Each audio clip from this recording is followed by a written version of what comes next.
everyone, welcome back to Pirate Treasure Hunting. I am Pirate, this is treasure hunting. Specifically, this is coin roll hunting. I, the voices in my head, and myself went through another box of pennies, US pennies. Again, it's my favorite thing to coin roll hunt these days. I'm not a silver chaser. Pennies just seem to provide the most enjoyment for me to find different varieties, different things to collect and put away. So hopefully you enjoy it. I started the video just on the reverse of the oldest wheat scent that I found in the box. I was very happy to find it. Super excited. But we're gonna reveal the year of that at the end of the video. So stick around.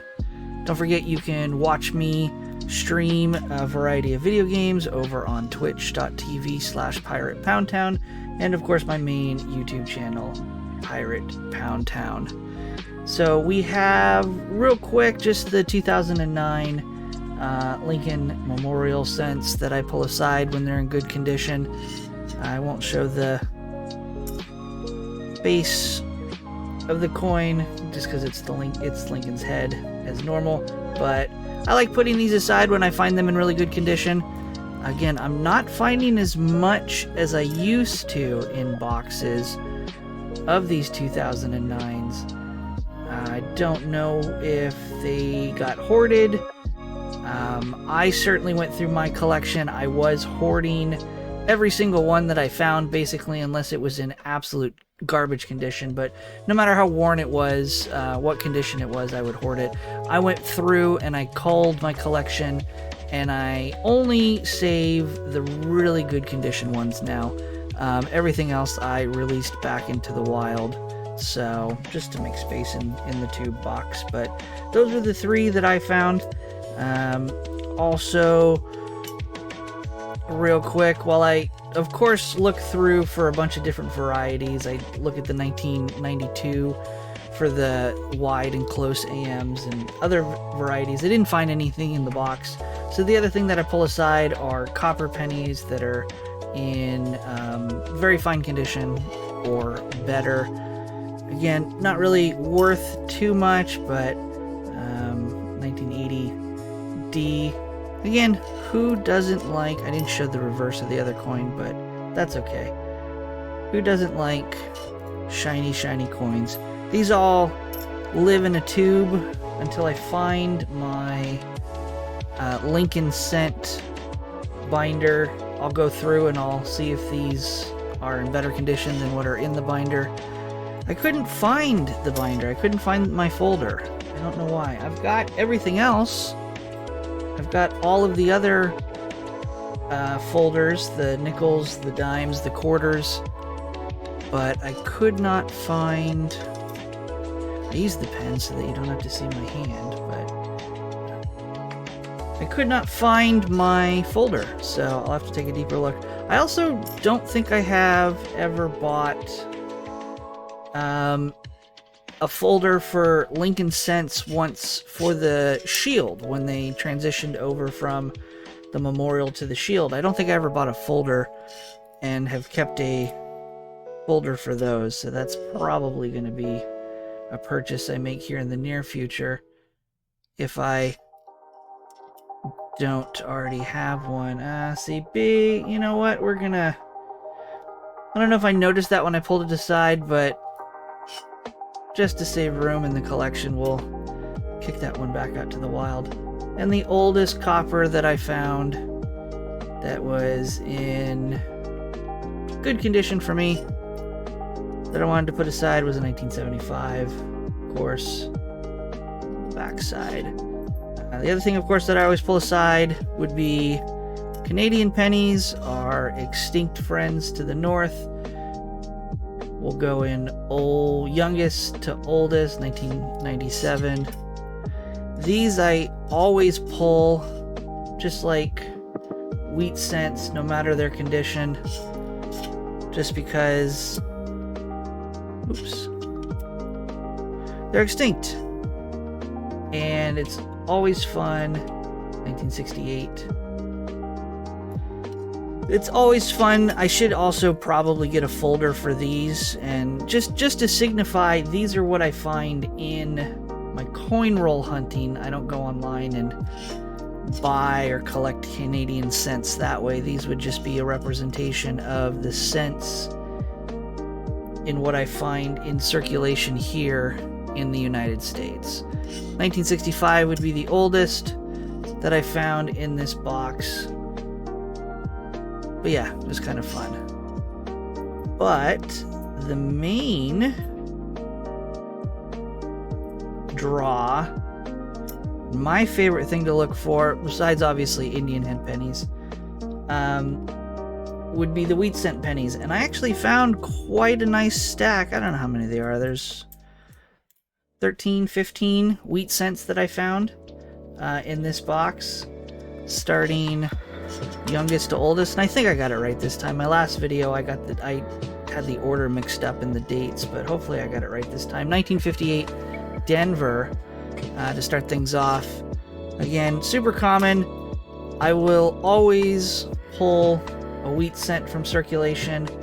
The only real exceptions would be if it was in absolute terrible condition, and by that I mean absolutely just covered in copper gunk. 1958 Philadelphia. But other than that, these get saved, and maybe one day I'll go through and do a video of just all of the, maybe not all of the wheat cents, because these ones from the 50s are more common than not, but maybe some of the older ones, maybe pre-World War II. I'll do a video of all the pre-World War II wheat cent pennies that I have in my collection. 1958 Denver. This one, not the best condition. Kind of looks like a spotted dairy cow with all that discoloration on the reverse. But it's also just 1955 Denver. So I'm not going to cry too much about that. I don't know if it's, I'll take a closer look. I like the copper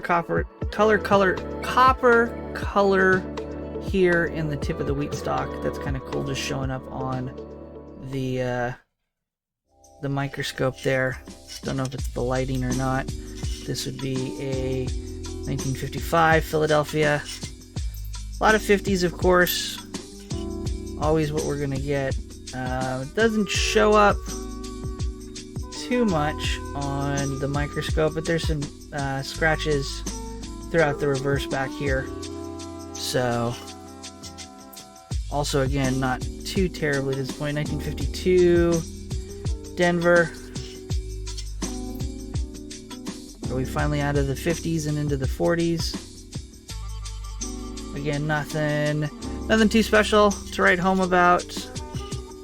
But we got a 1952 Denver, still in the 50s here.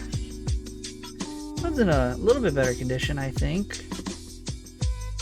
Not the greatest color to it, but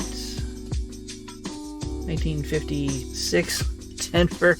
Did I screw up my dates once again? Did I not pre-stack the coins correctly? Terrible.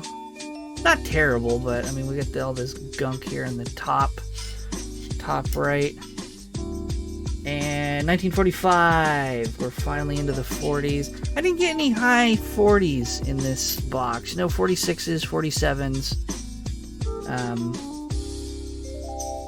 A lot of wear here in the upper left on this one. This is going to be another 1944, I think. Yep, 1944. Philadelphia. And a little wear here on the side. Definitely post-mint. Nothing to write home about. They're not in the greatest condition, but for the most part, they're clean. I get a lot of pre-1949 wheat cents that are just garbage. They're in circulation so long, they got all the copper green discoloration. 1944 Philadelphia. And again, they're not the greatest condition in the world, but they're clean. There's certainly wear to them, but like up here in the very, very top, you have this gunk. And a lot of times I find these 1940 or older coins, and that gunk is just everywhere. And it's not as much fun to find. 1944 Philadelphia.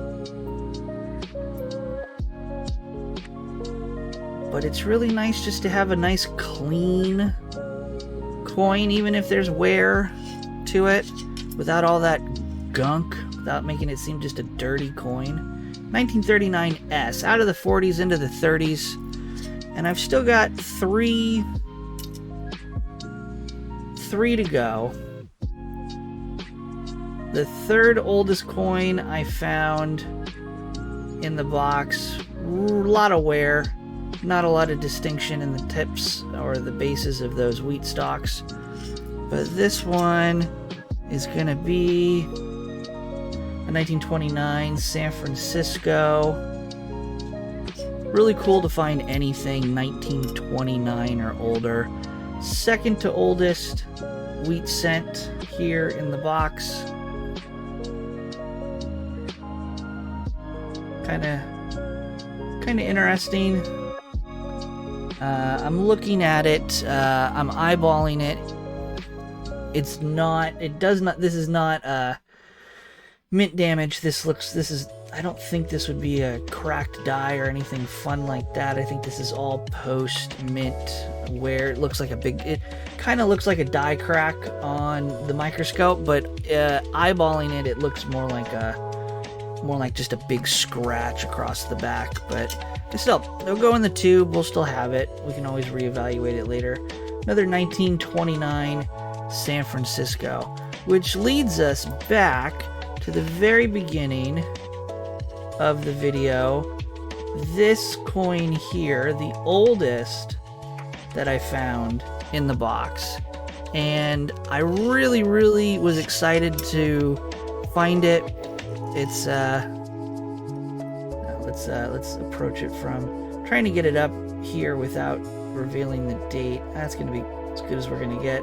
1910 Philadelphia. I don't get a lot of Philadelphias. I'm on the West Coast, so predominantly all of the coins that I get out of a box are Denver's. But 1910, the second oldest wheat penny that you can get. Pretty happy with this one. Pretty happy with this from just a roll of coins. Of course, not the greatest condition. I will be extremely generous and say that it is a good for the red book. The version that I have says that it's going to be worth a whopping 75 cents. But hey, that's 750% increase in face value. We'll take that. But that's going to be all the coins that I found. Out of that single box, I got 920 flat grams of just junk copper, excluding the wheat cents that went into the junk jar. And then 1982, separating the 1982s from copper and zinc, I got 33.9 grams. At some point, we'll have to go through the 1982s. I've been separating them between copper and zinc. I have not been checking them for large date, small date varieties. I don't think my eyeballs are honed enough to distinguish that. So at some point I'll have to go through with a fine tooth and comb of all of my 82s and see if I have anything like that. And then at some point I got to go through the junk jug and make sure that there's no varieties. I started that jug so long ago of saving coppers without checking for varieties, without pulling aside the nicer, shinier coppers as I do now.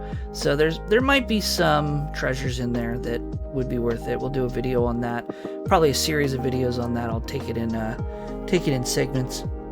But that's gonna do it for this episode of Treasure Hunting.